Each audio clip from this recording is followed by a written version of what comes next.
মনে পড়ে না। কারণ কি জানেন, সংস্কার হলে দেশে কল্যাণ রাষ্ট্র হবে, তখন আর চাঁদাবাজি করে খাওয়া যাবে না। এজন্য আজকে সংস্কারের বিপক্ষে দাঁড়িয়ে গেছে। দেশ নেত্রী বেগম খালেদা জিয়া অত্যন্ত দূরদর্শী ছিলেন। তিনি বারবার সংস্কারের কথা বলে গেছেন। তিনি বারবার বলে গেছেন, যখন বাংলাদেশের সরকার জনগণের সরকার আসবে তখন এই সংবিধানকে ছুঁড়ে ফেলে দেওয়া হবে। বর্তমান বিএনপির লজ্জা থাকা উচিত, যেই নেত্রী তার জীবনটা জেলখানায় দিয়ে গেছে সংস্কারের কথা বলে বলে, তারা আজকে সেই বেগম জিয়ার স্বপ্নের সংস্কারের সাথেই প্রতারণা করছে।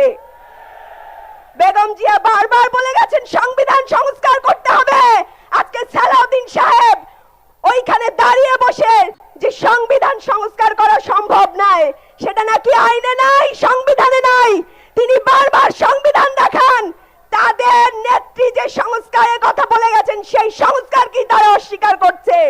গুম, খুন, চাঁদাবাজির, ধর্ষণ বেড়ে গেছে, অথচ নিজের মন্ত্রণালয়ের কোনো খবর নাই। দেশটাকে আমরা একটা কল্যাণ রাষ্ট্র বানাইতে চাইছিলাম, অথচ গুম খুন বাড়ছে, ধর্ষণ বাড়ছে, সেগুলো নিয়ে তাদের কোনো মাথা ব্যথা নাই। কারণ নিজেদের লোকেরাই এই সব করে। আজকে পুলিশ সংস্কার হইলে, সংবিধান সংস্কার হইলে দেশ একটা কল্যাণ রাষ্ট্রে পরিণত হবে, আর সেই রাষ্ট্রে এরকম চাঁদাবাজি করে খাওয়া যাবে না। আজকে সংস্কারের বিপক্ষে দাঁড়িয়েছে। আমরা সংস্কার যতদিন না করবে ততদিন মাঠে ময়দানে রাজপথে লড়াই করব ইনশাআল্লাহ। থাকবেন না আপনারা?